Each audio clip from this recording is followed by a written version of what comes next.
Նոյեմբերի 2-ին արտակարգ դեպք է տեղի ունեցել Երևանում ժամը 16:00-ի սահմաններում ներքին գործերի նախարարություն օպերատիվ տեղեկատվություն է ստացվել, որ ժամը 12:00-ի սահմաններում Թբիլիսյան խճուղի 22 տրոպի հասցեում գտնվող կյանքի խոսք եկեղեցու նախասրահում Կոտայքի մարզի բնակիչ 32-ամյա Աիդա դանակահարել է մորաքրոջը։ Երևանի բնակիչ 57-ամյա Արմենուի բին հաղորդում են ԶԼՄ-ները։ Նույն օրը Աիդան ինքնակամ ներկայացել է բաժնի և խոստովանել, որ նախկինում ունեցած կենցաղային հարցերի շուրջ առաջացած վիճաբանության ժամանակ Թբիլիսյան 22 տրոպի հասցեում գտնվող կյանքի խոսք եկեղեցու նախասրահում դանակով հարվածել է Արմենուհի բի նստատեղին պատճառելով մարմնական վնասվածք։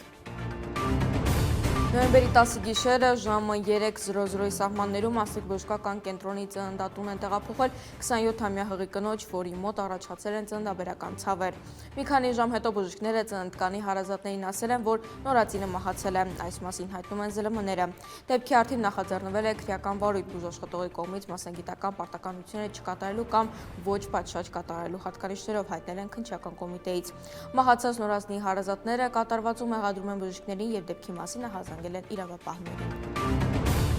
Հայաստանի նախագահ Վահագն Խաչատուրյանը նոյեմբերի 10-ին ստորագրել է հրամանագիր, որով Գարիկ Մանուկյանը նշանակվել է Հայաստանի ազգային անվտանգության ծառայության սահմանապահ զորքերի հրամանատար։ Էդգար Հունանյանը սահմանապահ զորքերի հրամանատարի պաշտոնից ազատվել էր այս տարվա սեպտեմբերին։ Վերջինիս պաշտոնանկության պատճառների մասին պաշտոնական տեղեկատվություն չի հաղորդվել։